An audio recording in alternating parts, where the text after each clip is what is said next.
Bien, bonjour tout le monde, on est le dimanche 7 janvier 2024. Avant de commencer cette première séance de l'année, je vous souhaite à tous une très très bonne année 2024. J'espère que vous réussirez dans ce que vous entreprendrez, autrement dit pour tout ce qui concerne les étudiants qui sont en phase de préparation d'examen. Je vous souhaite toute la réussite. Alors aujourd'hui, je vais donc commencer ma séance sur le marché des options. J'avais déjà développé lors des précédentes sessions expliqué ce qu'était une option. On a parlé des options d'achat qu'on appelle en anglais des calls, des options de vente qu'on appelle en anglais des puts. D'accord? Alors on peut être acheteur d'un call, vendeur d'un call, acheteur d'un put, vendeur d'un put. D'accord? Donc l'objectif de la séquence, c'est de développer donc le modèle euh, donc, euh, de Cox, Ross et Rubinstein, donc développé en 1979, qui porte sur une capitalisation discrète. Et bien sûr, cette séquence-là, elle a été prolongée en continu, et on va donc déboucher après sur ce qu'on appelle le modèle de Black-Scholes. Alors, on va donc d'abord très rapidement essayer de rappeler pour ceux qui ne savent pas ce qu'est une option. On va donc d'abord parler d'une option d'achat. Qu'est-ce que c'est une option d'achat? Alors, bien sûr, on peut soit acheter un call, donc une option d'achat, soit vendre un call. Donc là, très simplement, je vais me placer systématiquement du côté acheteur et par symétrie, vous avez exactement l'inverse qui se passe du côté vendeur. Autrement dit, tout, tout gain de l'acheteur est bien sûr contrebalancé. Pour le vendeur, ça sera une perte. Autrement dit, c'est un jeu à somme nulle. Alors, on va commencer. L'objectif est de tarifer et de dire comment on fixe la valeur d'un call et comment on fixe la valeur d'un put. Alors d'abord, on va donc parler, il sera question du call dans ce premier temps, mais après il suffit d'inverser, je vais vous expliquer, il suffit d'inverser euh, les termes pour pouvoir effectivement faire la même chose avec un put. Alors on va se placer dans le cas de l'achat d'un call. Alors qu'est-ce que c'est donc une option d'achat? Donc, euh, j'achète un call aujourd'hui, forcément j'ai une option, cette option elle a un prix. Et donc si moi je suis acheteur d'un call, par symétrie, il existe forcément un vendeur du call. Vous allez me dire pourquoi il y a un acheteur, pourquoi il y a un vendeur, parce que les deux parties font des paris inverses. C'est comme ça. Donc je suis acheteur d'un call. Alors, qu'est-ce que ça veut dire être acheteur d'un call? Ça veut dire que le vendeur du call va percevoir ce qu'on appelle une prime, justement parce que vous avez acheté, écoutez-moi bien, on achète le droit d'acheter à un prix. Alors, on va travailler, bien sûr, le modèle des options s'applique sur tout, hein. Donc là, sur tous les supports, là, je vais travailler simplement avec une action. Si on prend une action qui est cotée aujourd'hui S0, d'accord? Cette action, elle est cotée aujourd'hui S0. Donc, admettons que l'on veuille évaluer le prix, le prix d'un call attaché à cette action, donc le prix d'un call que j'appelle grand C. Alors les modalités sont celles-ci. On va donc définir les éléments suivants, c'est-à-dire que première étape, nous avons l'échéance, alors qu'on appellera grand T, qui peut être un mois, qui peut être 2 mois, qui peut être une semaine, peu importe l'échéance. Donc l'échéance grand T. Vous avez ce qu'on appelle le prix d'exercice. Autrement dit, vous achetez le droit d'acheter à un prix. Et ce prix-là, je l'appelle le prix d'exercice que j'ai appelé déjà K, mais que j'appelle ici E pour exercice. Très bien. Et bien entendu, à l'échéance, l'action qui vaut aujourd'hui S0, elle vaudra ST à l'échéance. OK? Donc, si je suis acheteur d'un call, si je suis acheteur d'un call, c'est que j'anticipe une hausse du cours du sous-jacent. J'estime que l'action va monter. Et en fait, le fait de fixer un prix d'exercice, l'acheteur du call va faire le pari que le cours de l'action va être supérieur à E. Et bien entendu, il va encaisser la différence ce qu'on appelle le payoff du call. Alors, je vais faire un schéma pour vous expliquer la stratégie du call. Très simplement, alors d'abord, je fais simplement, je ne tiens pas compte de la prime. Donc ici, vous avez l'instant 0. Vous avez ici le prix d'exercice E. Donc, je suis à la date 0. Tant que le cours de l'action est inférieur à E, le call vaut 0. Autrement dit, le payoff est nul. Donc le call vaut 0. Et bien entendu, l'acheteur du call va commencer à, si vous voulez, à réaliser un profit dès lors que le cours de l'action va dépasser le prix d'exercice. Donc là, je vais tracer quelque chose à 45 degrés. Et donc, voilà ce qu'on appelle. Donc ça c'est la valeur du call. Ça, c'est la valeur du call. Valeur du call. Bien sûr, l'acheteur, pour acquérir, donc l'acheteur a dû débourser une prime pour être donc avoir cette option-là, avoir ce droit d'acheter à ce prix. Et donc là, l'acheteur ici, il va débourser une prime. C'est pour ça que le schéma, c'est celui-là. Donc ça, c'est côté acheteur. Donc là, il a déjà, donc ça, c'est le montant qu'il va débourser en valeur négative. Donc là, il a donc perdu petit p, la prime.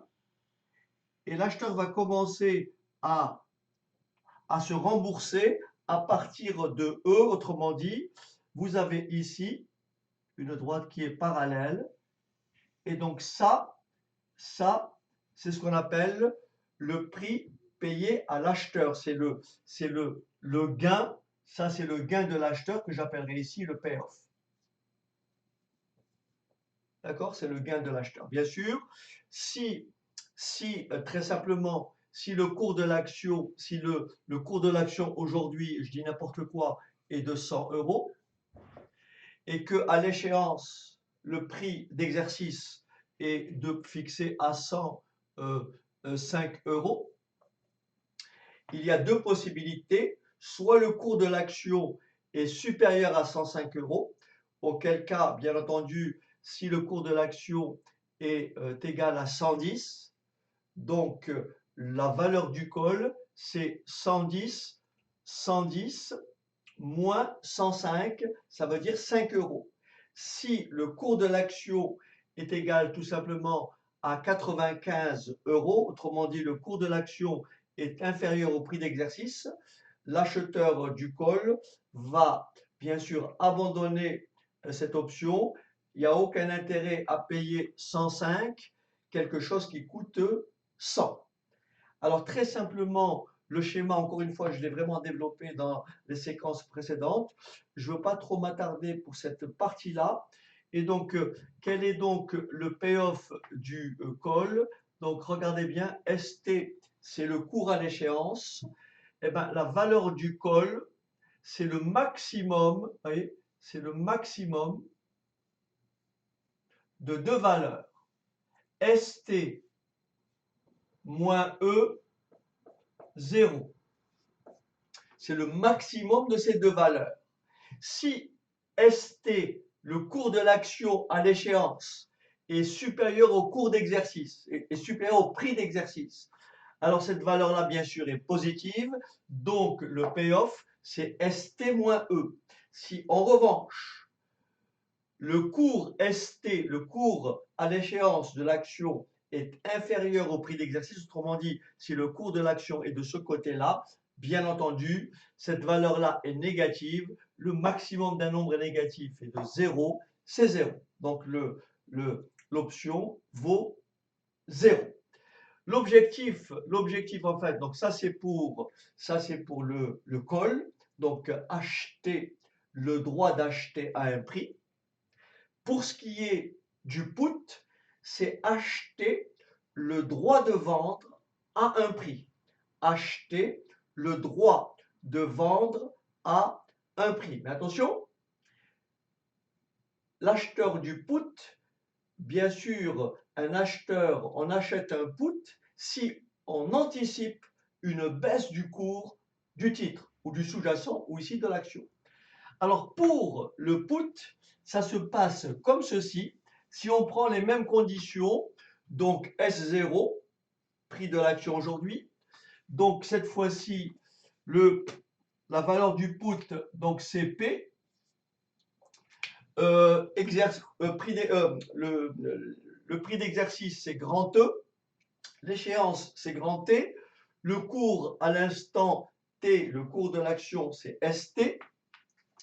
Quel est donc cette fois-ci le schéma pour le put? Donc pour le put, vous avez toujours ici votre prix d'exercice. Alors vous avez ici toujours votre prix d'exercice. Donc là, contrairement au call, là vous allez exercer l'option dès lors que ST est inférieur à E. Autrement dit, la valeur, ici vous avez la valeur du put. Donc voilà pour le put, ça se passera comme ceci. Donc tant que le cours ST est inférieur à E, vous allez donc exercer l'option. Et bien sûr, ici, vous avez 0. Donc ça, c'est la valeur du put. Autrement dit, dès lors que ST est de ce côté, vous avez un gain. Si ST passe de ce côté, le put n'a pas de valeur.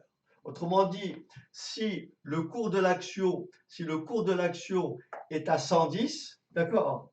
Si le cours de l'action est à 110, vous avez acheté le droit de vendre à 105. Vous avez acheté le droit de vendre à 105. Autrement dit, vous avez acheté le droit de vendre à perte. Donc forcément, vous abandonnez l'option. Donc si le cours du put, le cours de l'action est à 110, vous n'allez pas vendre à 105 quelque chose qui coûte 110. Autrement dit, la valeur de l'option est nulle. En revanche, si ici le cours de l'action, je dis n'importe quoi, est à 95, d'accord, 95, donc là, bien entendu, vous allez exercer votre option et le payoff sera égal à combien? À, bien entendu, 105 moins 95, c'est-à-dire 10 euros. Alors, bien entendu, le schéma qui est là, il doit intégrer la prime, comme tout à l'heure. Donc là, c'est la valeur du call. Maintenant, le vendeur, l'acheteur du put, qu'est-ce qu'il perçoit? Il doit forcément payer, donc là, il va forcément payer cette prime-là. Voilà, donc là, tout ça, c'est comme ça. Et là, bien sûr, il aura toujours cette prime-là. À partir de E, il aura perdu sa prime. Donc, pour résumer, l'acheteur d'un call, alors je vais écrire comme ceci. Très simplement, on va retenir les éléments. Voilà ce qu'il faut retenir, ça va plus vite. La valeur d'un call, dont le prix d'exercice est E et dont le cours est ST, la valeur pour un call pour un call, c'est le maximum de ST moins E 0. Pour un put, c'est le maximum, c'est le contraire, c'est le maximum de E moins ST 0. Donc encore une fois, si on anticipe une hausse du cours d'un sous-jacent, on va acheter un call. Si on anticipe une baisse du cours du sous-jacent, on va donc acheter un put. Très bien. Donc encore une fois, pour résumer, l'acheteur du call, son gain est illimité. Le vendeur du call, par contre, peut avoir une perte très importante, voire illimitée. Autrement dit, l'acheteur d'un call, le maximum, l'acheteur d'un call, la perte maximale qu'il puisse enregistrer, c'est la prime. Il peut perdre sa prime qui est de 2 euros, 3 euros, 1 euro. Idem pour l'acheteur du put. Autrement dit, l'acheteur du put, l'acheteur du call, sa perte maximum, c'est ça l'intérêt des options. Ça vous évite en fait ce qu'on appelle un effet de levier. Ça vous évite d'acheter une action qui coûte 500 euros ou 100 euros. Vous allez effectivement spéculer sur des sommes beaucoup moins importantes. Autrement dit, vous pouvez effectivement réaliser un effet de levier intéressant. Donc ici, pour l'acheteur, que ce soit du call, que ce soit du put, sa perte maximale, c'est la prime. Et bien sûr, dans le cas d'un call, son gain est illimité. Inversement, pour le vendeur de l'option, là en revanche, sa perte peut être effectivement, dans le cas d'un call par exemple, elle peut être illimitée. Alors bien sûr, on se pose la question, pourquoi un vendeur, pourquoi un acheteur? C'est pour les raisons que j'évoquais précédemment, tout simplement parce que les deux parties ne font pas le même pari. Voilà, c'est ça le marché, c'est ça le deal. Et donc maintenant, on va passer, alors donc là c'est un rappel assez rapide, donc ça il faut bien le comprendre, c'est ce que je vais donc utiliser maintenant. Alors, faites attention, j'espère que, moi je crains que la vidéo soit relativement longue, parce que j'aime pas trop découper les vidéos, parce que ça donne après, bon, je ne vais pas à chaque fois expliquer. C'est vrai que le fait d'avoir une playlist avec il faut aller ouvrir, etc. Donc là, vous prenez votre vidéo, vous la coupez, puis vous reprenez dans 2 jours, 3 jours, etc. Donc je vais essayer de dérouler le maximum d'éléments, en espérant que bien sûr, techniquement, ça aille jusqu'au bout. Et puis voilà. Donc on va donc aborder le schéma ainsi. Donc on va parler du modèle, du modèle de, de Rubinstein, donc Cox, Ross, Rubinstein. Donc c'est ce qu'on appelle le modèle binomial. Dans le mot binomial, vous savez que c'est ce qu'on appelle lorsque si vous regardez un peu les séquences que j'ai faites sur la loi binomiale, vous allez voir que c'est une succession d'épreuves de Bernoulli. Qu'est-ce que c'est une épreuve de Bernoulli? C'est une épreuve à deux issues, soit il y a un succès, soit il y a un échec. Donc ici, c'est à peu près le même schéma. Et donc on va suivre le cours d'une option. Et donc pour ça d'abord, je vais m'appuyer sur une notion très importante dont j'ai parlé, c'est en finance, puisque donc les marchés sont censés être efficients. Donc en finance, à l'équilibre, il faut savoir il n'existe pas, d'accord? Il n'existe pas d'opportunité d'arbitrage. Ce qui veut dire que on parlera toujours toutes les suppositions que l'on va faire, toutes les hypothèses qu'on va émettre, on va toujours se placer dans le cadre d'une AOA. On va se placer dans le cadre d'une AOA, c'est-à-dire d'une absence d'opportunité d'arbitrage. Cette notion-là, il faut bien la comprendre. Si je prends un exemple très simple, qu'est-ce que c'est dans quelle situation on se retrouve avec une opportunité d'arbitrage? Admettons que l'on prenne une action qui est cotée dans deux bourses différentes.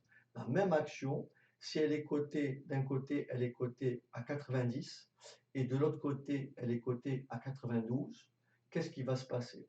Il va se passer que on va, on va acheter à découvert l'action à 90, d'accord? D'accord. On va donc, et on va la revendre à 92 et on va réaliser un bénéfice de 2 euros. C'est ça une opportunité d'arbitrage. C'est réaliser un gain sans rien débourser en fait. Et donc, comme les marchés sont efficients, cette situation-là, elle ne peut durer que quelques secondes en fait. Donc, autrement dit, les marchés vont forcément s'équilibrer selon le schéma de l'offre et la demande. Donc, les gens vont se précipiter pour acheter l'action à 90 et bien sûr, ils vont vendre celle à 92. Quand forcément, lorsque on va se précipiter pour acheter celle à 90, automatiquement le prix de 90 va monter et inversement celui de 92 va descendre et donc l'équilibre va se former. Donc lorsqu'il existe une opportunité d'arbitrage, elle est vraiment éphémère. C'est pour ça que la plupart des banques maintenant ont des outils très très puissants qui permettent, parce que c'est un métier, hein, être arbitragiste, c'est effectivement déceler ce qu'on appelle ces petites anomalies, qui effectivement le marché finit par corriger, mais elles existent. Mais dans toute la théorie qu'on va développer, on va toujours se placer dans le cadre d'une AOA, donc une absence d'opportunité d'arbitrage. OK? Alors, maintenant, la question qui est posée, on va s'intéresser à l'option d'achat, le call. Donc, effectivement, je veux acheter un call. La question qui est posée, comment tarifer ce call? Quelle est la valeur du call? Quelle est la valeur de C? Alors, ce qu'on va faire, alors je vais essayer quand même de reprendre les éléments que j'ai mis sur papier. On va donc ici se placer dans le cas suivant. On va prendre une action dont le cours aujourd'hui est S0. On va prendre une action dont le cours aujourd'hui est S0. Cette action-là, le cours de l'action S0, il peut monter ou il peut descendre. Autrement dit, on peut avoir du up, U, ou du down, D. D'accord? On peut avoir une croissance 1,1, augmenter de 10%, et on peut avoir le cours de l'action qui peut baisser de 3%. D'accord? Donc ici, si j'appelle U le taux de croissance, l'action vaudra donc US0. Ou bien elle vaudra DS0. Soit le cours de l'action monte, soit il baisse. D'accord? Alors attention, attention. Dans tout ce qui va suivre, très important, je vais garder donc les paramètres qu'ont utilisés donc Cox et Rubinstein, je vais garder les mêmes paramètres. Autrement dit, je vais garder le U et le D, mais quand je dis U, c'est bien sûr un coefficient multiplicateur. Donc si je vous dis que le cours de l'action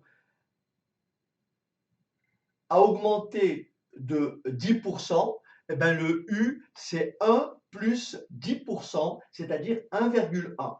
Si je vous dis que le cours de l'action a baissé de 3%, alors le petit d, c'est 1 moins 3%, c'est-à-dire 0,97. Donc le U qui est là, c'est 1 plus le taux.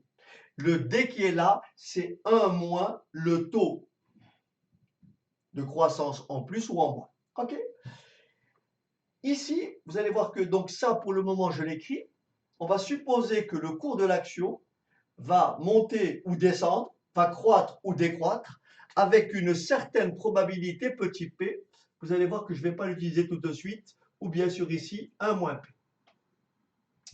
OK? Donc l'action aujourd'hui, elle peut soit monter, soit baisser.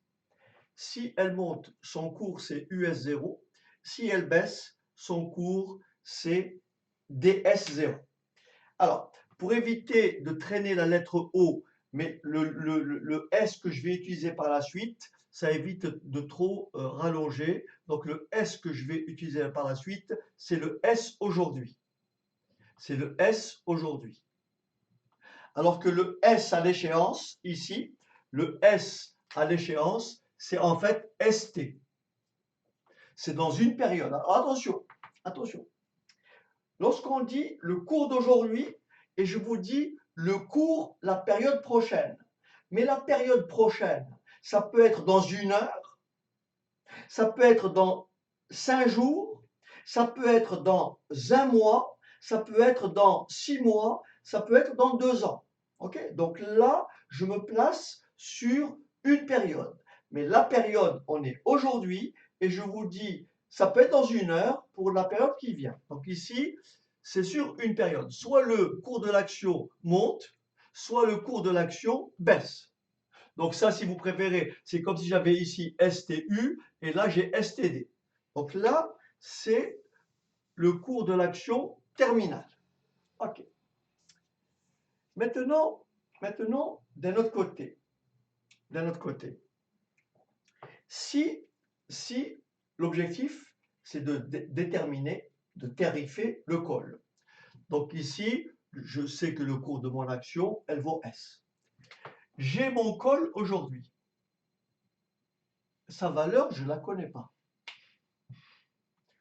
Le call, il peut avoir aussi 2 valeurs à l'échéance.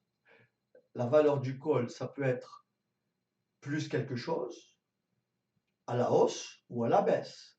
Et donc, on va écrire ceci, la valeur du call, comme pour l'action, exactement pareil, comme pour l'action, la valeur du call, ça peut être soit CU, le call qui va, le cours, la valeur du call va monter. Si là j'ai 2 euros et que ça monte de 1%, ça fera donc 2 euros fois 1,01.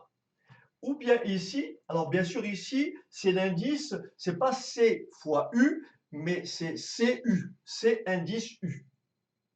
D'accord? C'est indice U. D'accord? Et là, j'ai bien sûr, j'ai ici C indice D. OK. Tout à l'heure, on a défini ce qu'était la valeur du call. La valeur du call, c'est quoi?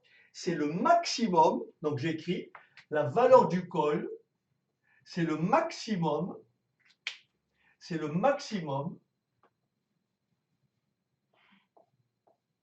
de quoi? De ST moins E 0. ST moins E 0. Mais attention, attention, ici, le ST, lorsque l'action va monter, c'est US. Donc ça va être US moins E 0. C'est le maximum de ces 2 valeurs. Alors désolé pour la petite lumière, j'ai pas d'autre choix. Donc je vais me cacher un peu j'espère que ça ne perturbe pas trop l'image, peut-être. Alors je vais peut-être l'écrire ici. Je vais l'écrire ici. Donc j'ai ici mon call qui peut prendre 2 valeurs.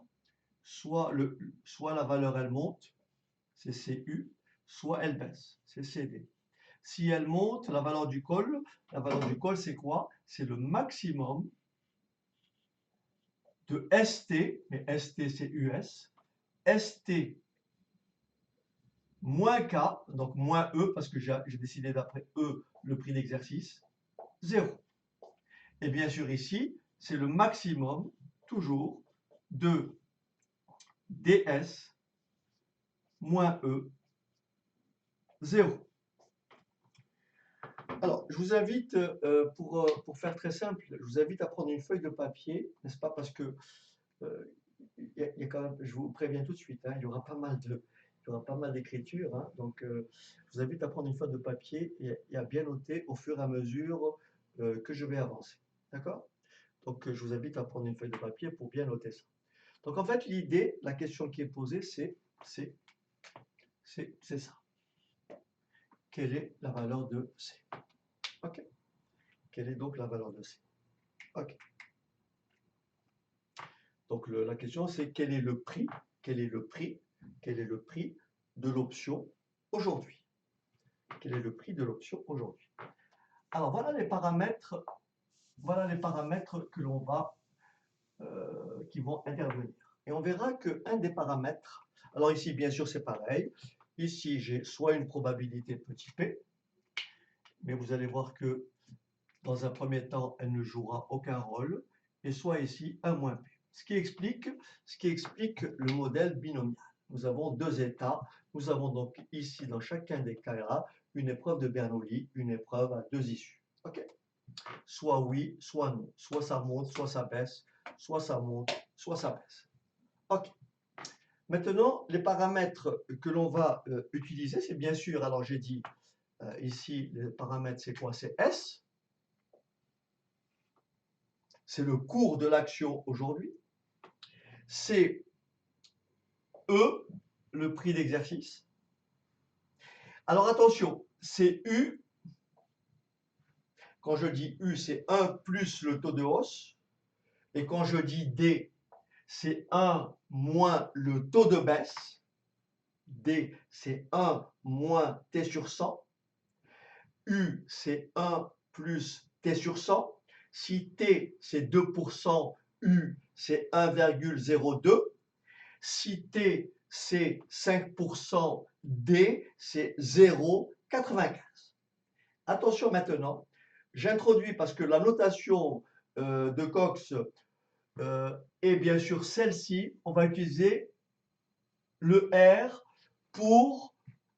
Le R, ça veut dire risque. Attention, ce n'est pas le taux sans risque.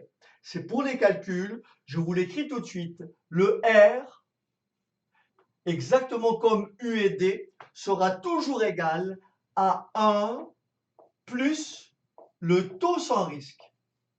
Ce qui veut dire que si mon taux sans risque annuel est de 3%, si mon taux sans risque annuel est de 3%, dans mes calculs, le petit r sera égal à 1,03.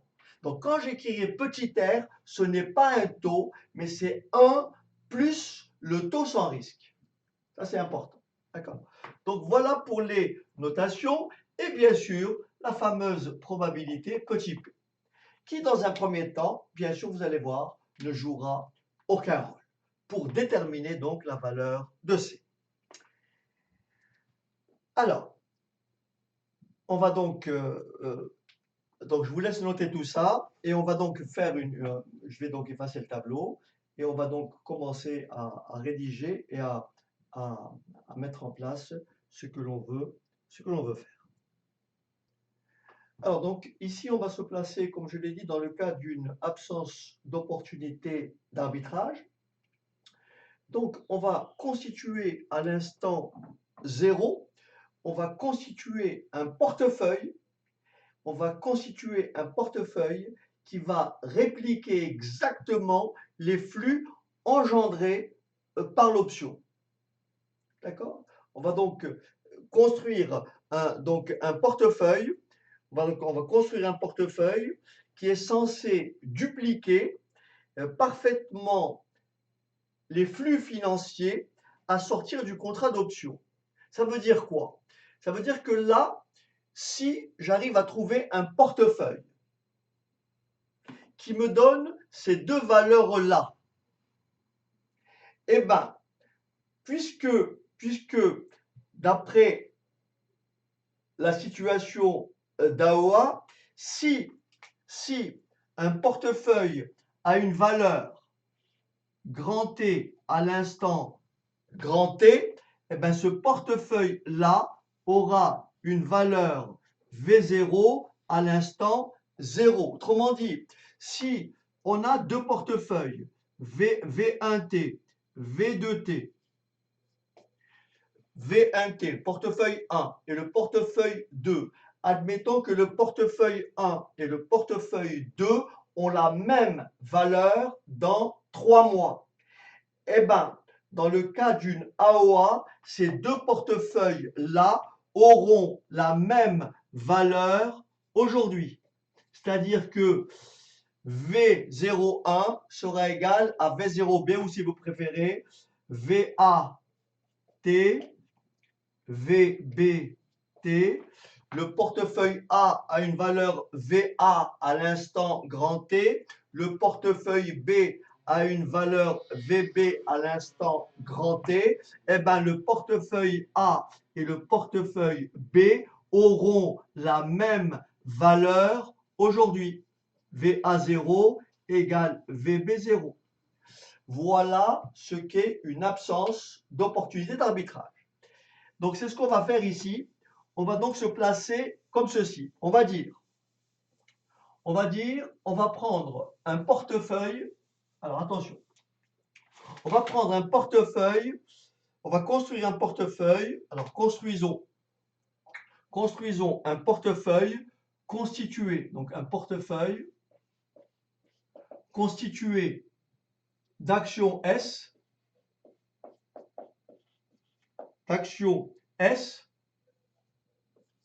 d'accord, et de bons du trésor, des OAT, et de bons du trésor,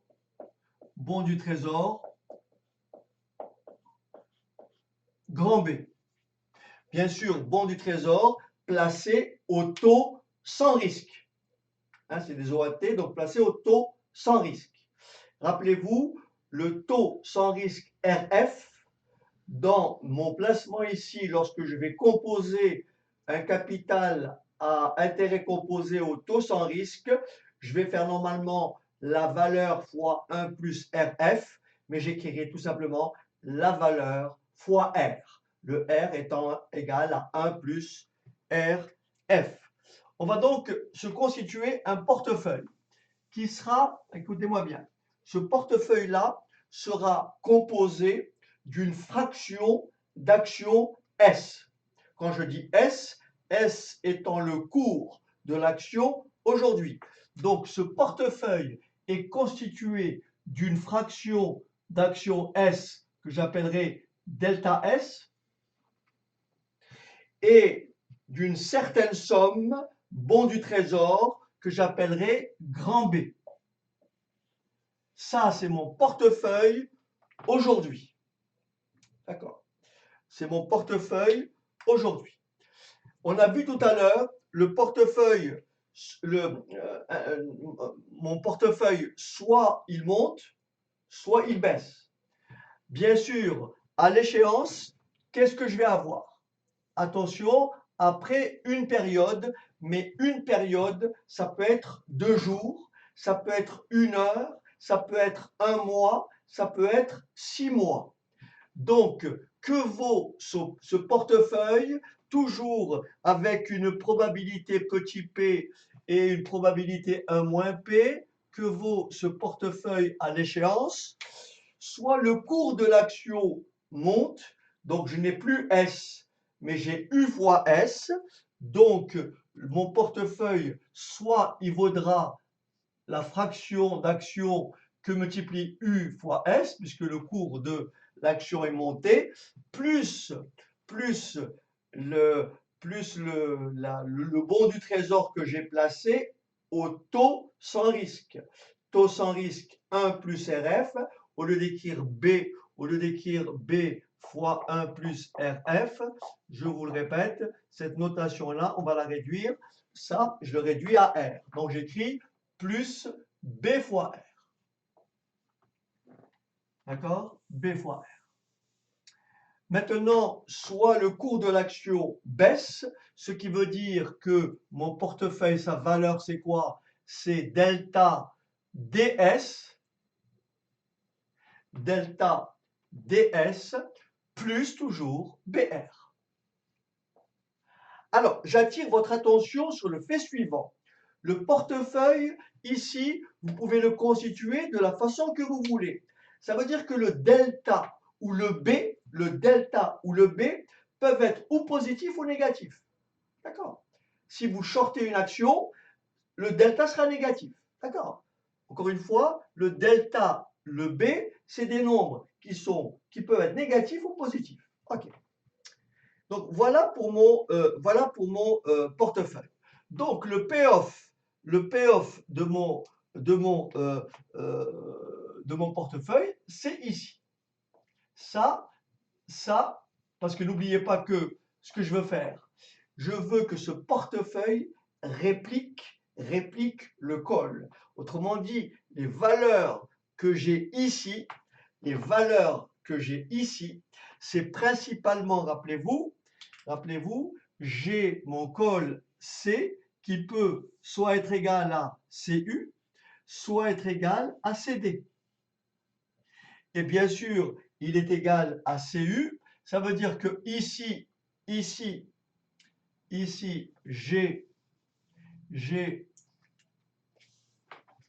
je veux remplacer ça, je veux retrouver la valeur de ça. J'ai mon portefeuille. Qu'est-ce que je vais dire? Je dis que ce portefeuille-là va dupliquer donc l'option. Donc là, j'aurai quoi? CU. Et là, j'aurai quoi? CD. Très bien. Alors attention.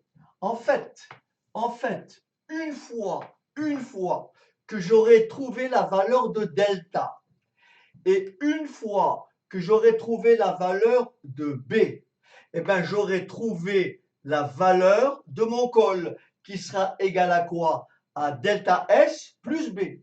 D'accord? Alors attention. Ce qui est très important, c'est que le départ, on a fait la supposition suivante. Le cours de l'action, soit il monte, soit il baisse. La difficulté, c'est d'appréhender le U et le D. En fait, je vous laisse effectuer des recherches et vous n'aurez aucun mal à comprendre que, en fait, peu importe la valeur du U ou du D, dès lors que l'acheteur et le vendeur s'accordent pour dire moi je prédis une hausse de temps, l'autre prédit une baisse de temps, on est d'accord sur la hausse et la baisse, on va mettre en place un calcul qui nous permettra de tarifer C. Mais j'ouvre juste une parenthèse. En fait, le U et le D, effectivement, est lié à un point très important. Il est lié à la volatilité de l'action. Il est lié au sigma de l'action. Alors, le sigma de l'action, il y a plusieurs façons de le calculer. Alors, si on s'appuie sur le modèle de Black-Scholes, si on veut effectivement travailler avec des valeurs historiques, on peut regarder quel est le cours de l'action sur un certain nombre de périodes et voir quelle est sa volatilité. Si on veut aussi, on peut aussi déterminer grâce au modèle de Black-Scholes, de manière implicite, déterminer ce qu'on appelle la volatilité. Mais pour nous, pour le moment, on va supposer que l'action monte, U, et elle baisse, petit d. D'accord? Donc c'est ça l'idée maintenant, c'est de trouver la valeur de C. OK. Alors voilà ce qu'on va dire. On va dire donc que j'ai ici, pour trouver la valeur de C, donc il faut trouver delta et il faut trouver B. Ah oui, faut trouver la valeur du portefeuille. La valeur du portefeuille me donnera la valeur du call. Puisque ce portefeuille-là, son payoff, c'est ça et ça. Et comme j'ai égalé à CU, CD, comme ces deux portefeuilles ont la même valeur, comment dirais-je, ce portefeuille-là a cette valeur aujourd'hui, eh ben, celui-là doit avoir la même valeur. Non, le C a pour valeur CU, CD. C a pour valeur CU, CD dans une période. D'accord? Et comme CU, CD, c'est ça, et la valeur à l'origine de ça, c'est ça, par conséquent, la valeur du col, c'est ça que je vais calculer. Je vais déterminer delta et je vais déterminer le B. Alors voilà ce qu'on va faire pour ça. On va résoudre, alors là, accrochez-vous un petit peu. On va donc résoudre le système suivant. Donc je vais écrire delta US plus B fois R égale à C indice U. Delta ds plus B fois R égale à C indice D. La question, c'est de résoudre ce système et donc déterminer delta et déterminer B, et ainsi j'aurai trouvé la valeur de delta S plus B qui sera égale à la valeur de mon col. C'est parti. Ici, j'ai équation 1 et j'ai équation 2. Je peux faire tout simplement équation 1, égalité 1 moins égalité 2. Alors, égalité 1 moins égalité 2. Tout le monde a compris que BR moins BR s'annule. Il me reste ici, alors j'ai ici delta S, là j'ai delta S. Je peux mettre delta S en facteur. Donc ce sera delta S facteur de quoi? Delta S facteur de U moins D est égal tout simplement à CU, C indice U, moins CD. Très bien, et vous avez compris, je vais tirer delta. Donc la valeur de delta, j'en déduis que delta est égal à CU moins CD sur S facteur de U moins D. Voilà pour delta. D'accord? Je vais maintenant calculer B. Et après, on va... Bon, je continue. Je pense que ça sera beaucoup plus pratique. Alors, je continue. Alors, attention, il n'y a pas trop de lumière de ce côté. Bon, ça fait rien. Donc là, je peux éventuellement réeffacer tout ça. Alors, je vais simplement écrire ce que j'ai trouvé ici pour delta. Donc, j'écris que delta est égal à CU moins CD sur S fois U moins D. D'accord? S fois U moins D. Ok, donc je peux effacer ça. Alors maintenant, je vais calculer B. Pour calculer B, ce que je peux faire, c'est multiplier la première égalité par moins D et multiplier la seconde égalité par plus U. D'accord? Et multiplier la seconde par U. Ce qui va me donner donc, si je multiplie, j'aurai quoi comme système? J'aurai ici, attention, c'est moins D. Hein, donc j'aurai delta moins delta UDS moins D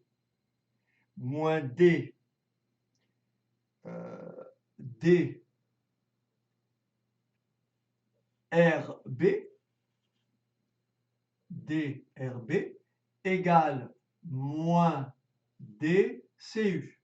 Hein, j'ai multiplié par moins D. Je multiplie par U, ça me fait delta UDS plus URB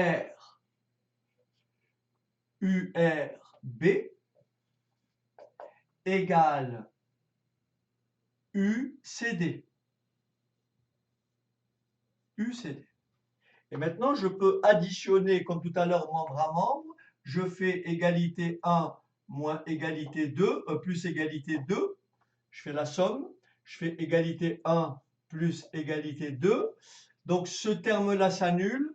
Là, ça me laisse quoi? Regardez bien. Ça me laisse RB. Vous voyez, RB. Facteur de quoi? U moins D U moins D égale, je vais l'écrire dans le bon sens, UCD moins DCU. Encore une fois, j'ai fait 1 moins D.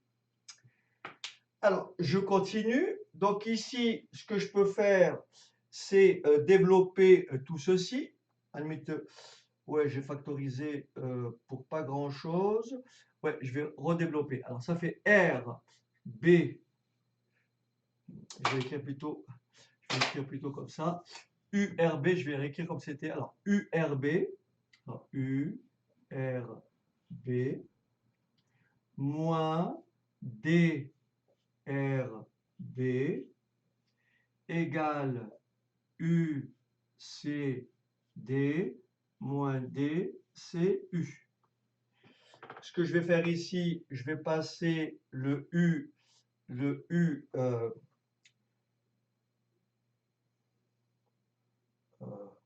ouais, non, allez, chaque fois, là, je me prends un peu la tête, on va y arriver.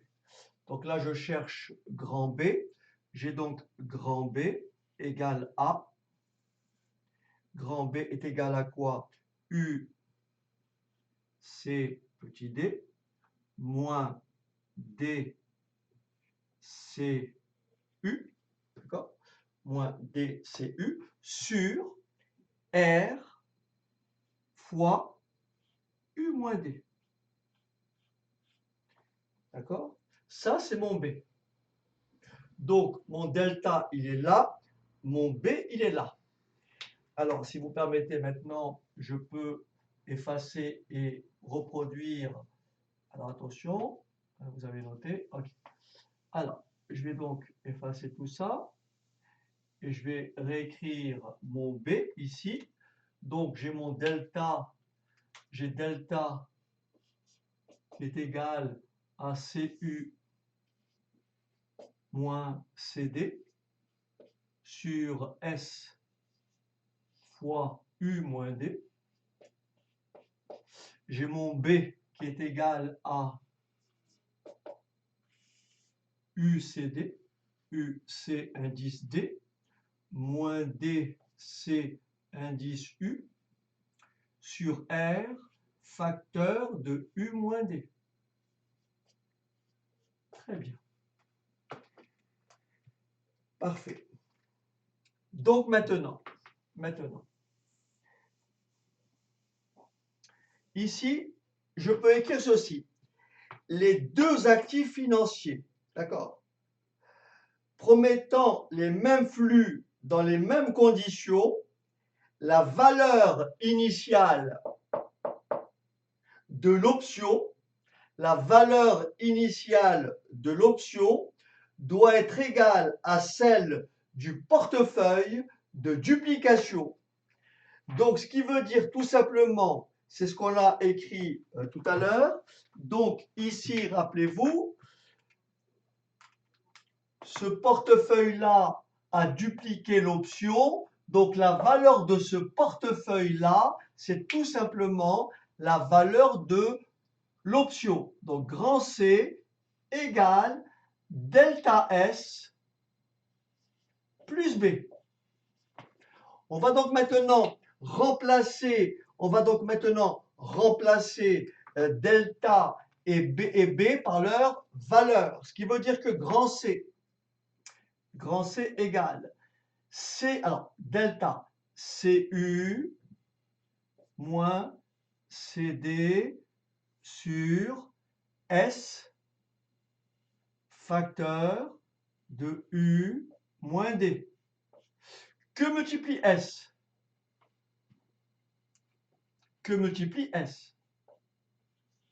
Plus B U C indice D moins D C indice U sur R facteur de U moins D. Voilà. Ça, c'est la valeur de l'option. On va faire des petites manipulations pour essayer de tirer une formule intéressante. Regardez bien.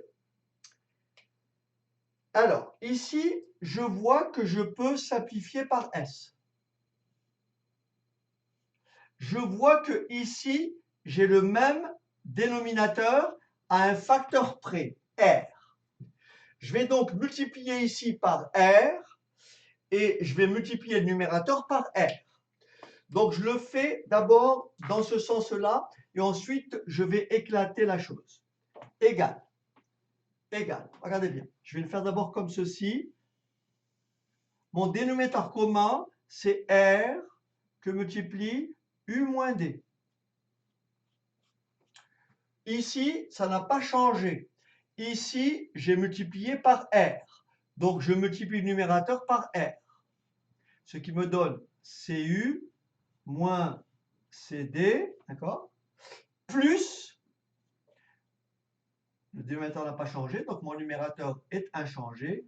U, C indice D, moins D, C indice U. Très bien. Je vais développer mon numérateur et je vais réarranger tout ceci. Alors, je développe. Attention, je vais effacer ça. À la limite, ceci, j'en ai plus besoin. OK, j'en ai plus besoin. Je vais donc reprendre mon calcul plus haut, ce qui va me donner grand C égale. Mon dénominateur, alors rappelez-vous, le R, c'est 1 plus le taux sans risque, le R qui est là. C'est 1 plus RF.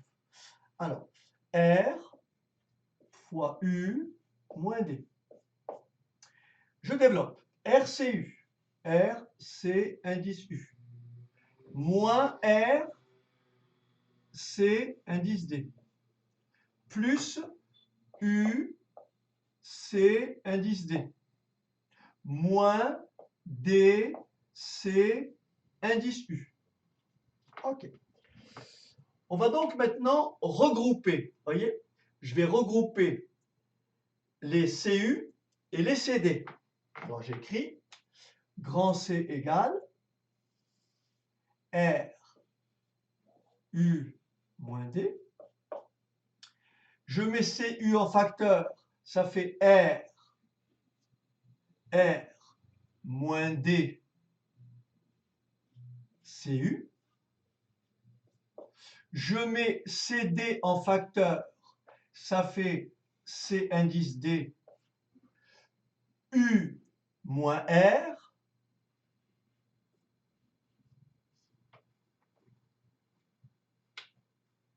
Et maintenant, je vais présenter ça différemment, et vous allez bien comprendre. Je vais donc écrire la valeur du col. Là, j'ai 1 sur R que je mets devant mon trait de mes grands crochets. Et là, je vais écarter tout ceci et écrire R moins D sur U moins D que multiplie CU plus U moins R sur U moins D que multiplie CD, c'est indice D. Et maintenant, regardez une chose très intéressante. En fait, première remarque. Si je fais la somme de ce terme-là et ce terme-là, regardez bien, si je fais la somme, R moins D plus U moins R sur U moins D. Qu'est-ce qui se passe? Le R moins R s'annule et D moins U moins D, et ça fait bien 1. Donc en fait ici, la somme de ces deux valeurs est égale à 1. D'accord. Donc en fait, on peut dire que c'est une moyenne pondérée des CU et CD. Mais c'est pas fini. C'est pas fini. Il y a une remarque très importante. Cette écriture-là n'est possible que si, rappelez-vous, 1 plus RF, c'est-à-dire R, cette écriture-là n'est possible que si R est compris entre D et U. Je vais expliquer pourquoi après. Mais d'abord, on va s'arrêter 2 secondes. Le fait de dire que R est compris entre D et U, ça veut dire que R moins D est positif. Ça veut dire, je sais que U, ça monte et D, ça baisse. U moins D est positif. CU, le payoff d'un call, il ne peut pas être négatif. C'est soit 0, soit une valeur positive. C'est positif. U est plus grand que R. U moins R est positif. Donc ce rapport-là est positif. Autrement dit, toute cette valeur-là, tout ce crochet-là est positif. Bien sûr, ça veut dire que la valeur d'un call ne saurait être négative. Plus que ça, plus que ça. Qu'est-ce que ça vous rappelle? Lorsque vous avez P plus 1 moins P égale 1, et vous avez P positif et 1 moins P positif, ça ressemble à des probabilités en fait. Donc en fait, ce que vous voyez là, c'est presque une espérance mathématique. Donc ça serait une probabilité petit p. Le mot probabilité n'intervient pas. Ce n'est pas forcément une probabilité, mais on peut l'interpréter comme telle. Donc là, si j'appelle ça petit p, c'est ce que je vais faire après, eh ben ça, je vais l'appeler 1 moins p. Autrement dit, bon, je vais l'écrire après. Maintenant, avant de continuer, essayons d'expliquer pourquoi R doit être plus grand que D. Pourquoi R doit être plus grand que D? Alors réfléchissez un petit peu. R, c'est le taux sans risque. Ce n'est pas le taux sans risque. C'est 1 plus le taux sans risque. Et bien sûr, D, c'est 1 moins le taux sûr. Donc en fait, le taux sans risque est inférieur au taux de froid. Le taux sans risque, je suppose que R, je vais supposer que R est plus petit que D.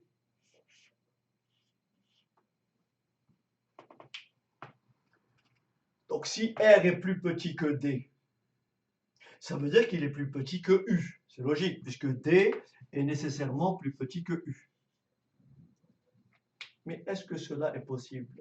La réponse est non. Si le taux sans risque, vous avez le choix entre acquérir des actifs risqués ou faire un placement au taux sans risque. Si le taux sans risque est inférieur aux actifs risqués, vous irez vers les actifs risqués.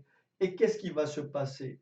Le taux sans risque va tomber à zéro et l'économie va s'effondrer. Ce n'est pas possible dans un marché efficient et équilibré. Donc la condition R inférieure à D ne peut pas exister. Ce n'est pas possible. De la même façon, est-ce que R peut être supérieur? Est-ce que R peut être supérieur à U? Si R est supérieur à U, ça veut dire que le taux sans risque, un placement sans risque, vous procure beaucoup plus que n'importe quel placement risqué. Qu'est-ce qui va se passer? Il va se passer que l'univers entier va abandonner les actifs risqués pour aller vers le taux sans risque. Il n'y aura plus de marché, il n'y a plus d'économie. Donc R ne peut pas être plus grand que U. Par conséquent, ces deux conditions prévalent. Ça veut dire que R est toujours compris entre D et U. Voilà, ça c'est très important. Et donc là, ça s'interprète comme étant bien sûr une espérance mathématique. Donc si je pose petit p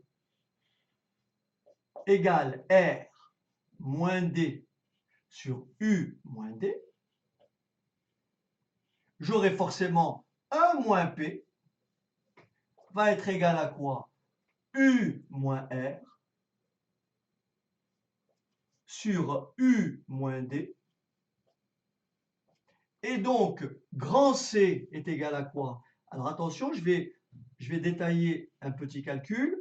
Bon, je le fais par étapes. J'écris d'abord ceci. Petit p, C indice U, plus 1 moins P, C indice D. Attention, ça ça, c'est le gain espéré. C'est le gain espéré dans 1 heure, dans 10 jours, dans 1 mois, dans 6 mois, dans 2 ans. Mais la valeur de l'option, la valeur du call, c'est aujourd'hui. Il faut donc actualiser. Donc, il faut multiplier ça par 1 plus le taux sans risque à la puissance moins 1. Mais c'est quoi 1 plus le taux sans risque à la puissance moins 1? C'est tout simplement R à la puissance moins 1. Et qu'est-ce que c'est R à la puissance moins 1? Ben, c'est ce qui est écrit ici, 1 sur R. Et voilà, le tour est joué. Et maintenant, on va essayer de résumer tout ça et prendre un exemple numérique et après mettre en avant le fait comment fonctionne le modèle binomial. Je le fais pour une période et je le ferai après pour 2 périodes et vous n'aurez aucun mal à le généraliser pour plusieurs périodes. Alors, je vais prendre donc un exemple, donc je vais m'appuyer sur ces formules-là juste après. Prenons par exemple une action qui est cotée aujourd'hui 100 euros, donc S0 égale 100 euros. D'accord? Son prix d'exercice égale, j'ai pris 102 euros. Son échéance, je vais dire 1 mois. Cette action-là, soit elle peut croître de 5%, donc soit elle peut croître de 5%, soit elle peut baisser de 2%. D'accord? Et le taux sans risque mensuel, RF, c'est 0,3%. Le taux sans risque mensuel, c'est 0,3%. La question, quel est le prix du call? C'est-à-dire quelle somme il faut débourser aujourd'hui pour justement entrer dans ce marché. Première étape, on va calculer petit p. On va calculer 1 moins p. Mais avant de faire ça, on va construire notre arbre. Regardez bien. Vous avez le cours de l'action aujourd'hui, c'est 100. L'action, elle peut monter ou baisser. Le taux de croissance, 5%. Donc ici, on va multiplier 100 par 1,05, ce qui va donner un cours égal à 105 euros. L'action, elle peut baisser donc de 2%, donc son taux, le coefficient multiplicateur, le petit d, c'est 0,98. Donc l'action, elle peut valoir 98 euros. D'accord. On va donc dans les deux cas calculer ce qu'on appelle le payoff. Donc ici, rappelez-vous, dans le cas d'un call, c'est le maximum ST moins E0, ST 105 moins E 102, ça fait donc 3 euros. Le CU, c'est 3 euros. Le maximum ST. Et bien sûr, le maximum ST 98 moins 102, ça fait un nombre négatif. Le maximum d'un nombre négatif est de 0, c'est 0. Voilà, ça c'est CU et ça c'est CD. Très bien. La question qui est posée, quelle est la valeur du call? Je vais donc calculer petit p. Attention, le petit r, c'est 1 plus RF. Donc le petit r, je l'écris ici. Petit r, c'est 1,003. Je vais donc calculer petit p, qui est égal à 1,003, moins petit d, 0,98. Je ne les ai pas écrits ici, mais je pense que vous aurez compris que petit d, que U c'est 1,05 et petit d c'est 0,98 et R c'est 1,003. Très bien. Donc 1,003 moins 0,98 sur U moins D, 1,05 moins 0,98. Je prends ma calculatrice. Alors j'aurais dû faire les calculs avant. Donc parenthèse 1,003 moins 0,98 divisé par, divisé par, alors j'espère que, alors 1,05 moins 0,98. Alors voilà, j'ai fait une petite erreur sympa. Ok, exit. Bon, alors les phrases.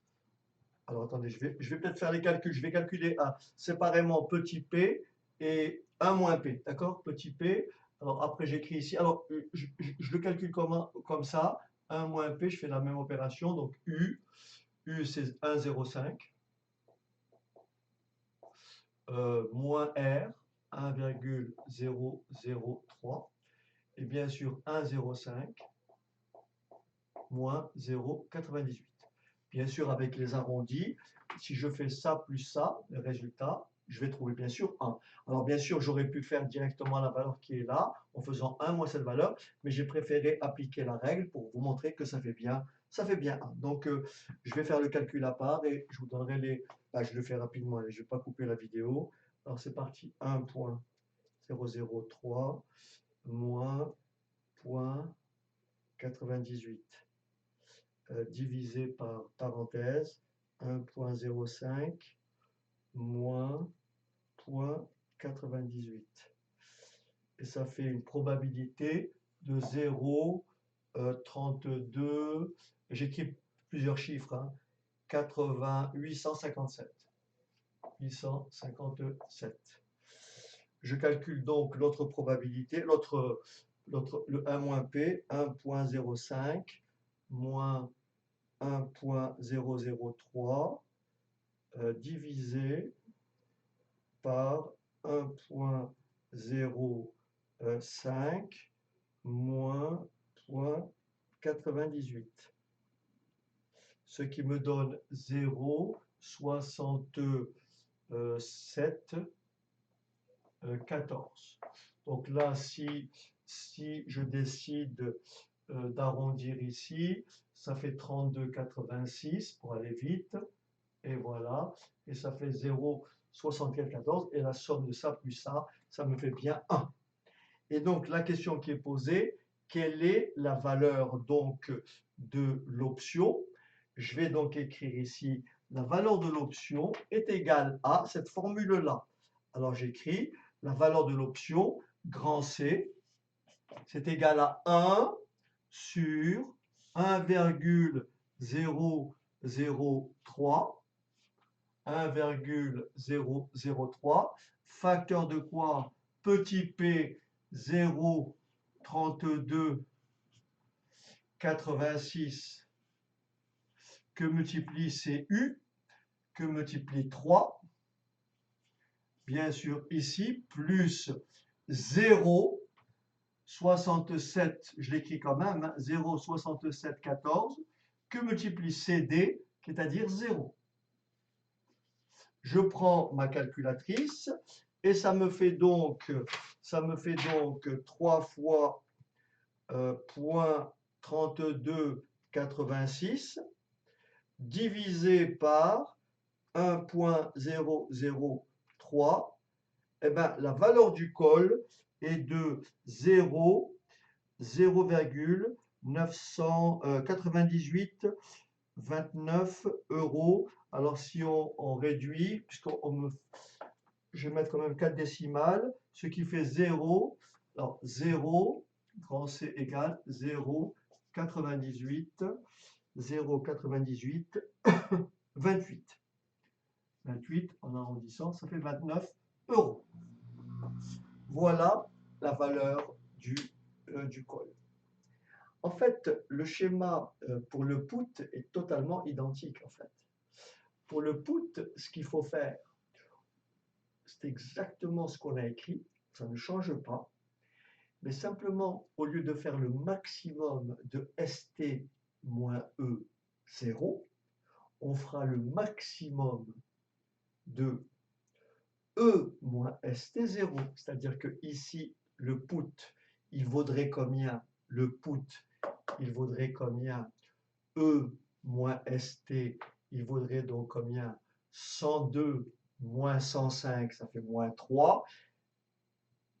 On élimine ici le put, le payoff, vaut 0. Si le cours est de 98, la valeur du put, c'est bien sûr 102 moins 98 et ça vous fait du 4 euros. 102. Et après, vous faites les mêmes calculs et vous avez donc la valeur du put. Alors bien sûr aussi, ça je l'ai développé, mais je n'aurai pas le temps aujourd'hui parce qu'il va falloir que je vous fasse un exemple avec deux périodes. Et ensuite, je vous laisserai tranquillement essayer d'explorer la suite, mais le modèle binomial est très facile à mettre en place. Simplement, dans le cadre d'une parité call-put, sachez que si j'ai la valeur d'un call, je peux automatiquement, grâce à la relation parité call-put, je peux trouver la valeur du put. Là, j'ai fait une séquence qui s'appelle parité call-put. Mais je l'ai fait en continu, mais elle fonctionne de la même façon en discret. Alors maintenant, je vais faire un deuxième cas. Donc là, je vais maintenant effacer le tableau. Donc vous rappellerez de ces valeurs-là. Notez bien donc la valeur du petit p et 1 moins p. Voilà. Donc je vais placer les mêmes éléments qu'ici. Donc je vais prendre les mêmes taux de croissance. Simplement, je vais changer un petit peu pour le taux sans risque parce que j'ai déjà fait des calculs. Donc la durée, donc je vais prendre, alors où est ma feuille? Elle est là. Donc là, je vais prendre une durée T, une échéance T à 2 mois. Une échéance T à 2 mois. Donc l'échéance T à 2 mois. Et je vais prendre, bien sûr, dans ces 2 mois-là, je vais prendre 2 périodes. Donc l'échéance est 2 mois, mais ces 2 mois-là, je les décompose en 2 périodes. D'accord? Donc il y aura 1 mois et 1 mois. Et donc là, je vous donne le taux. Là, je vous donne le taux, alors que je fasse le calcul. Ah, très bien. Donc là, je vais d'abord, avant d'aborder le cas particulier, j'aimerais bien que vous compreniez, ce sera beaucoup plus facile de comprendre le cas général. Ici, j'ai donc mon action qui peut soit monter, donc U fois S. Donc là, j'ai 2 périodes. Hein. Donc là, on peut refaire la même chose, continuer 3 périodes, 4 périodes. Hein. Comme vous avez compris, avec 2 périodes, vous n'avez aucun mal à poursuivre et à trouver pour autant de périodes que vous voulez. Bien sûr, avec l'outil informatique, la programmation se fait relativement vite. Et très rapidement, je vous dirai après le lien entre le modèle binomial très rapidement et le modèle de Black-Scholes, mais pour le moment, soit l'action elle monte, US, soit l'action elle baisse, DS. Ça, c'est la première période. La deuxième période, soit elle monte, donc U fois U, ça fait U au carré. Soit elle baisse, mais comme il y a déjà US, elle baisse, donc ça fait U fois DS. Ici, elle baisse de nouveau, ça fait D au carré S. Ça, c'est pour l'action. Maintenant, pour le call, rappelez-vous, soit la première période, c'est CU, soit c'est CD. C'est quoi CU? C'est bien sûr ici le maximum de US moins E 0. CD, c'est quoi CD? C'est le maximum de DS moins E 0. La période après, ça peut être encore CUU, CUD et CDD. D'accord? Et c'est quoi CUU? Ben, c'est le maximum,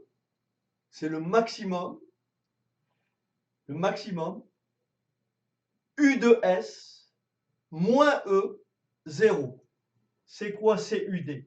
C'est le maximum UDS moins E 0.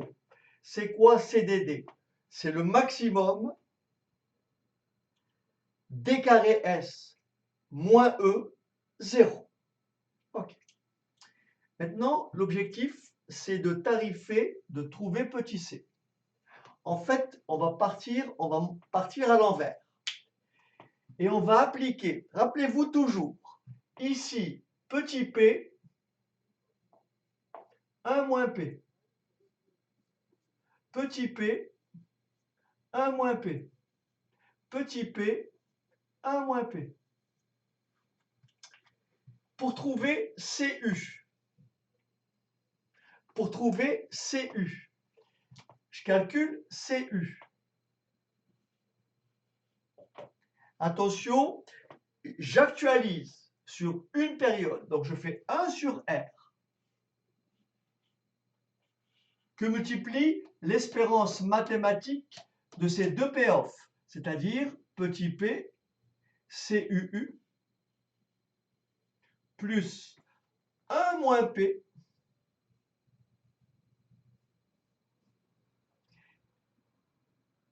CUD.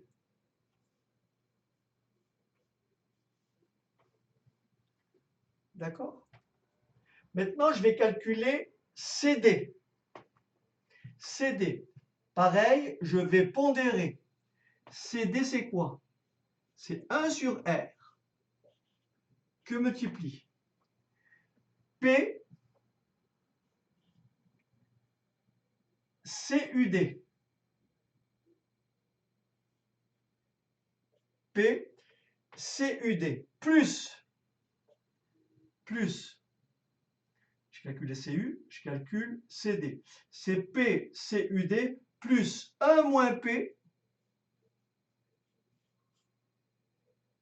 CDD.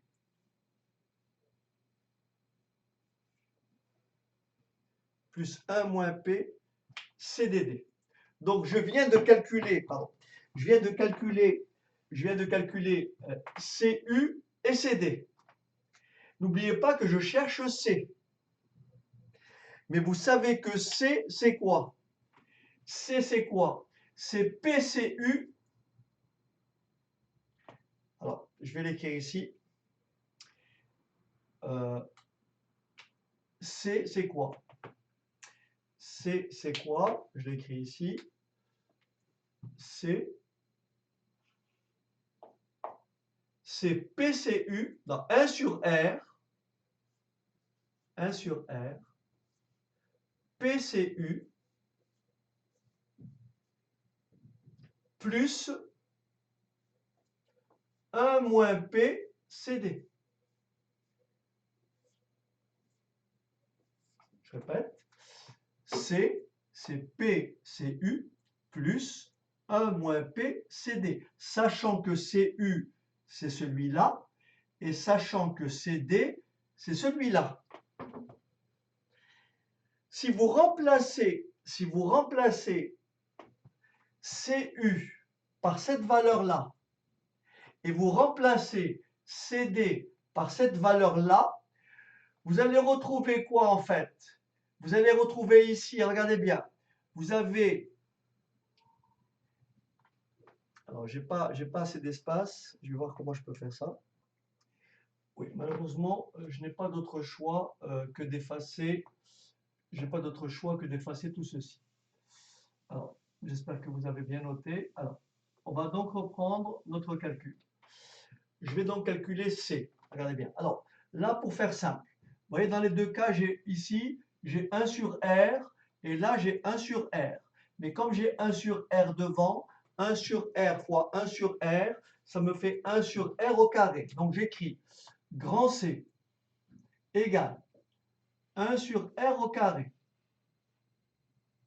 Alors, je vais quand même avoir besoin d'espace après. Alors, j'écris grand C égale 1 sur R au carré. Que multiplie? Alors, P, regardez, P, CU, je multiplie tout ça par P.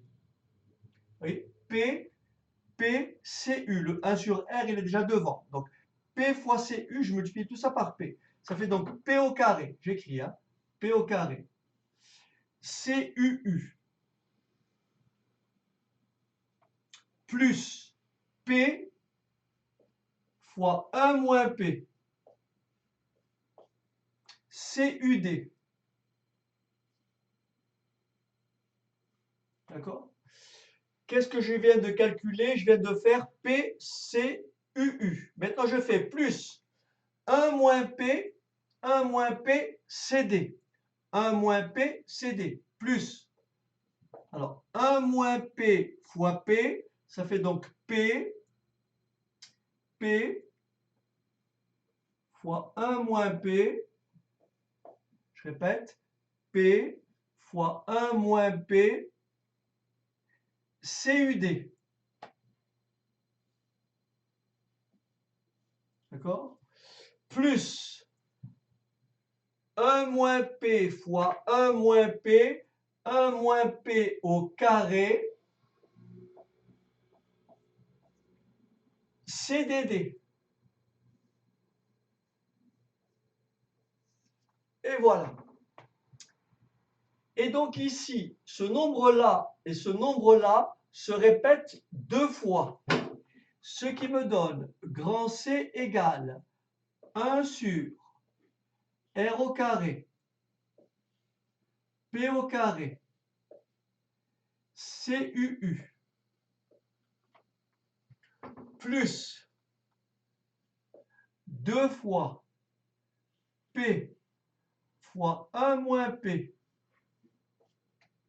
CUD,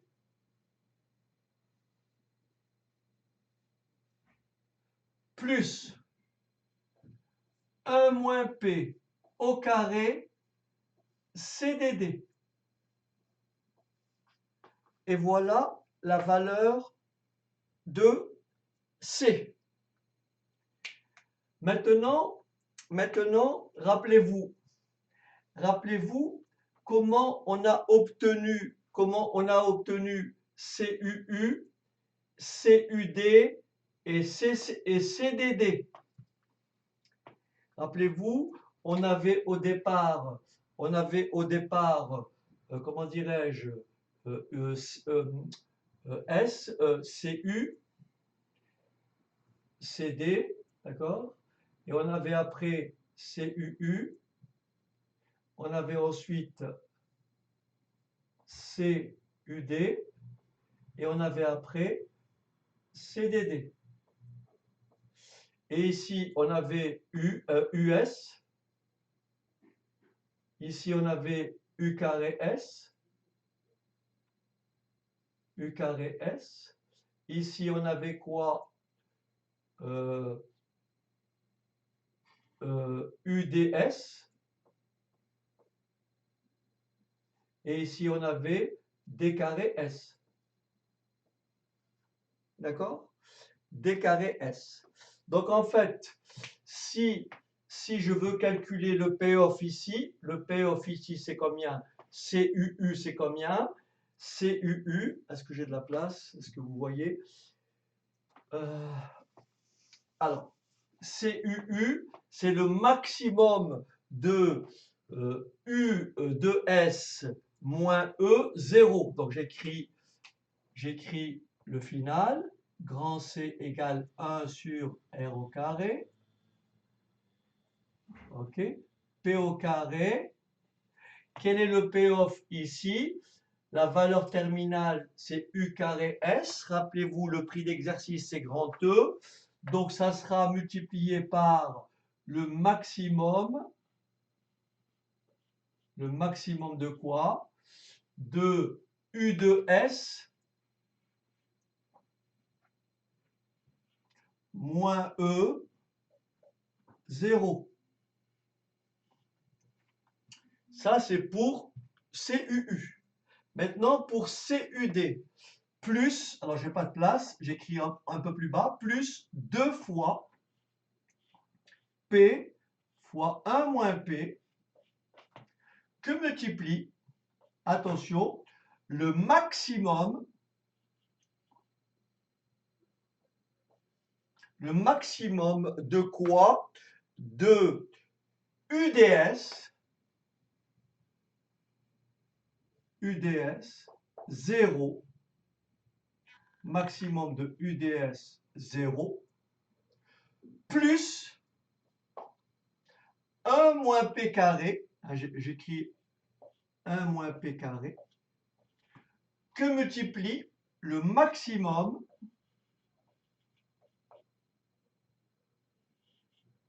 de quoi? De d carré s moins e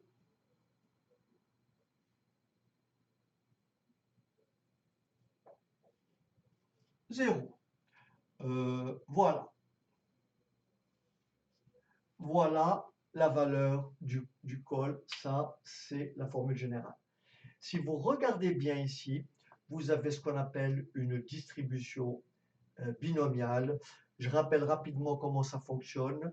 Lorsque vous avez une loi binomiale de paramètres NP, la question, elle s'écrit comme ça, CNK, donc n factoriel sur k factoriel facteur de n moins k factoriel, p puissance k, facteur de 1 moins p à la puissance n moins k.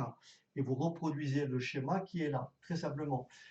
Encore une fois, je pourrais passer un tout petit peu de temps à développer la chose, mais je ne sais pas où j'en suis en termes horaires. Je vais quand même prendre un exemple numérique pour illustrer ce cas général. Et donc, je vais prendre pour exemple celui que j'avais commencé à esquisser. Alors, voilà l'exemple que j'ai choisi. Donc, je vous laisse noter tout ça. Je peux donc effacer. C'est bon, c'est parti. Allez, j'efface. Alors, qu'est-ce qu'on va prendre? On va donc prendre une action qui est cotée, on reprend les mêmes éléments, on a une action qui est cotée aujourd'hui, qui est cotée 100 euros. Comment dirais-je, le prix d'exercice, on a dit 102 euros. Prix d'exercice 102 euros. Là, je vais prendre la durée, l'échéance 2 mois, mais je vais prendre 2 périodes, n égale 2. Et donc là, je vais vous donner le taux sans risque. Le taux sans risque RF est tout simplement égal à 0,4%. Alors, attention, taux sans risque mensuel, hein, d'accord? Puisque la période, c'est 1 mois. Hein, la durée, comment dirais-je? La période, c'est 2 mois, mais elle est subdivisée en 2 périodes. Donc, en fait, nous avons un taux sans risque de 0,4%. Alors le schéma c'est le suivant. Donc nous avons notre stock au départ. Donc au départ nous avons 100. Soit il monte. Ah oui, le U c'est 1,05 et le D c'est 0,98. Donc soit il monte 105, c'est le fameux US, soit il baisse 98. De nouveau, soit il monte, donc on multiplie 105 par 1,05, et là je trouve 110,25, soit il baisse, ou il monte, et ça fait 102,9. Donc je répète, vous faites 105 fois 1,05, vous faites ou 105 fois 0,98, ou 98 fois 1,05. Vous trouverez la même chose. Et donc ici, après, nous avons ici 98 fois 0,98, ça fait du 96,04. Donc voilà, l'évolution de l'action. On va maintenant calculer ce qu'on appelle les payoffs. Donc le payoff ici, il est de combien? Est-ce que j'ai un stylo rouge? Non. Alors, le payoff ici, c'est 105. Attention, alors je vais le refaire.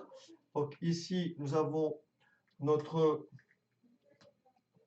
En fait, il faut remonter. Il faut remonter l'arbre. Il faut partir de là et aller vers ici. Donc ici, je vais construire mon arbre ainsi. Alors.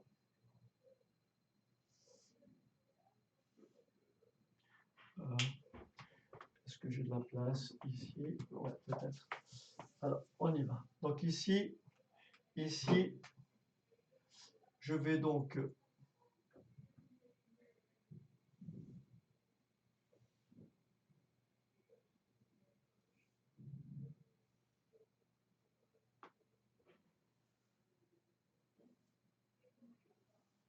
c'est pas joli. C'est pas joli. Ah, bébé, je suis un petit peu fatigué. Alors, voilà.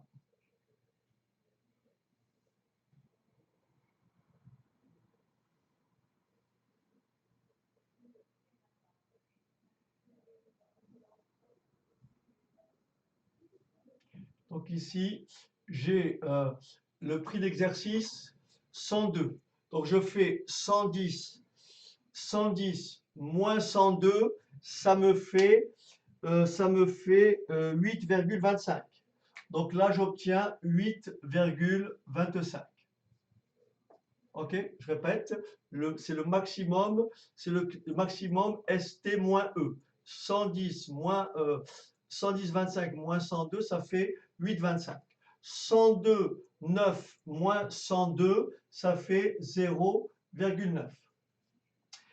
96, 0,4 moins 102, c'est négatif. Par conséquent, le payoff, le CDD ici, c'est 0. Donc ici, c'est ce que j'ai appelé le CUU qui est égal à 8,25. Ici, c'est ce qu'on a appelé le CUD qui est égal à 0,9. Et là, c'est le CDD qui est égal à 0. Et maintenant, rappelez-vous, il faut trouver la probabilité petit p. Il faut trouver la probabilité petit p ici. Il faut trouver petit p, petit p, petit p. 1 moins p. OK? Alors, rappelez-vous, la probabilité petit p, c'est quoi? Petit p, on l'avait écrit tout à l'heure, donc petit p égale R moins D sur U moins D. Donc là, j'ai fait le calcul et j'obtiens 1,004. 1,004 moins 0,98 sur U moins D 1,05 moins 0,98. Et bien sûr, au final, ça me donne à peu près 0,3429.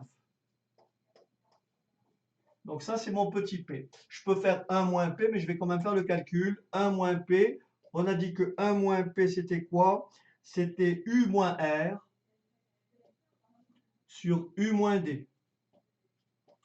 U moins R, U 1,05 moins R 1,004 sur U moins D 1,05 moins 0,98.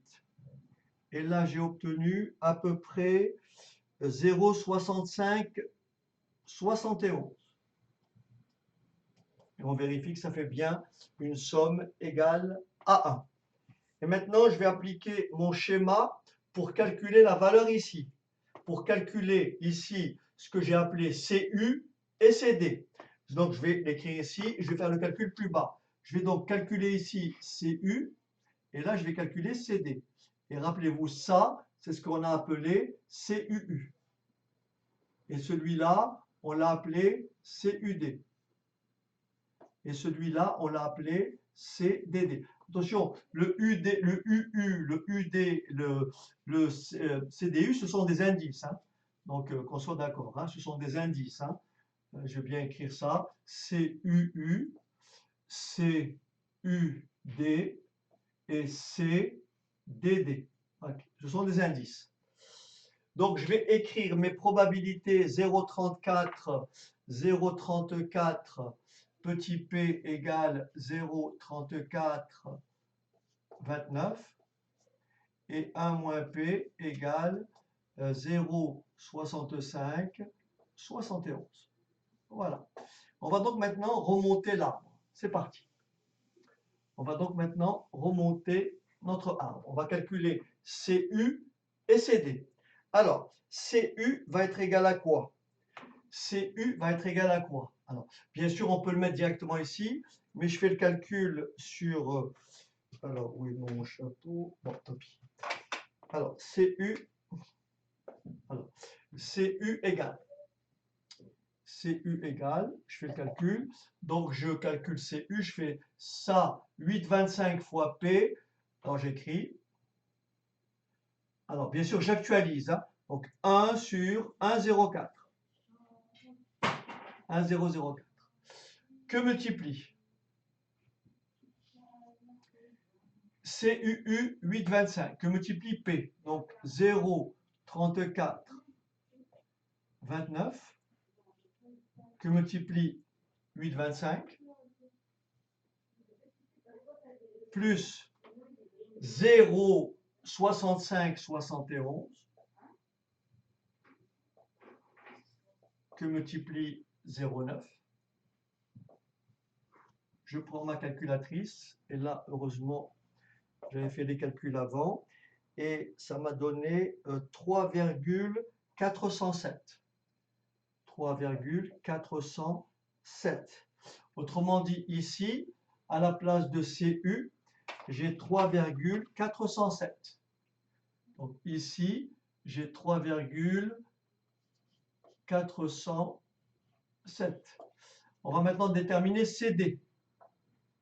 Alors pour déterminer CD, voilà, CD, je fais toujours 1 sur 1, 0, 0, 4.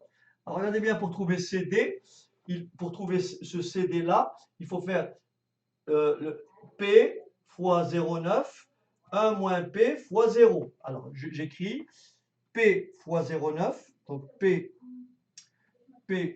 c'est, on a dit 0,34, 29 fois 0,9.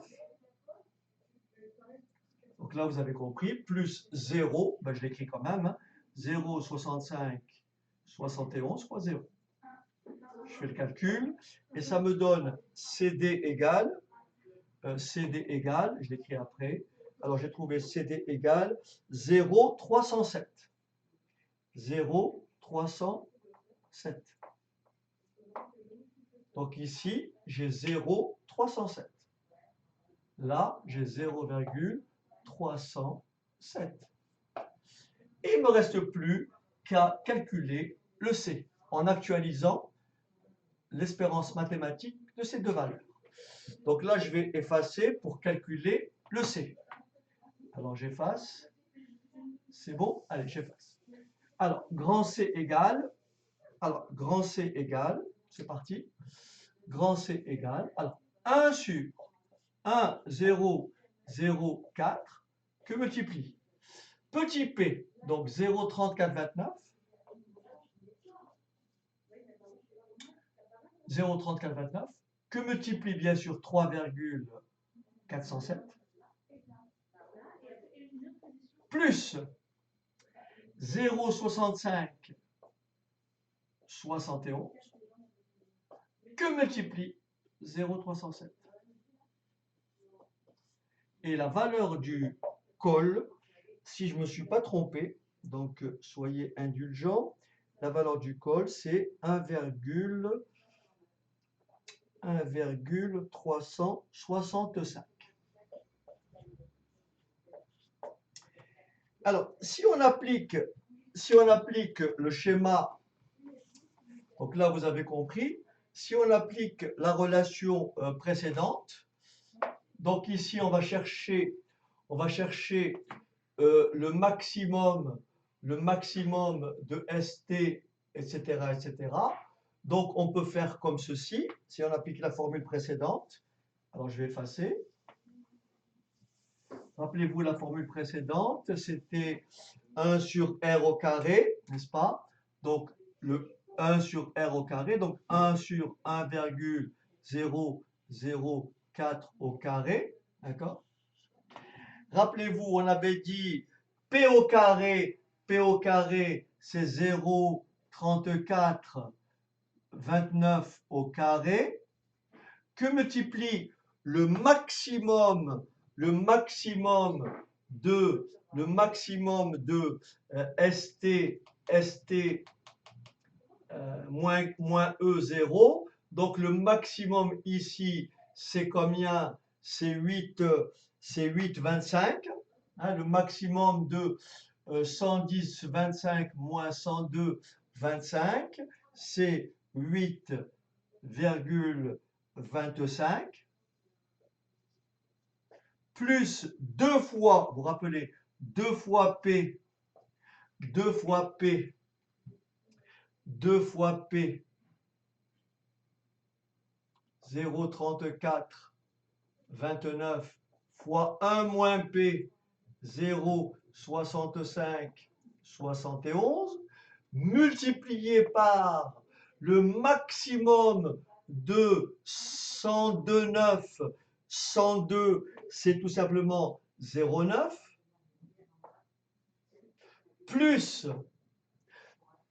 1 moins P au carré, c'est-à-dire, je vais quand même l'écrire, 0,65, 71 au carré, que multiplie bien sûr le maximum de 96,04, 102,0, mais 96,04 moins 102 c'est négatif, donc le payoff est nul. Et si vous faites cette opération, vous allez trouver exactement ce que j'ai trouvé tout à l'heure, 1,365 euros. Voilà pour, voilà pour le modèle binomial, donc à 2 périodes. Bien entendu, vous pouvez généraliser à 3, à 4, voire à n périodes. Je ne sais pas quelle est la longueur de la vidéo. En tous les cas, quoi qu'il advienne, j'espère que je n'ai pas été trop brouillon, que vous avez quand même suivi. C'était pas évident. Bon, je vous dis, n'hésitez pas à commenter et je vous dis à une très prochaine fois. Au revoir.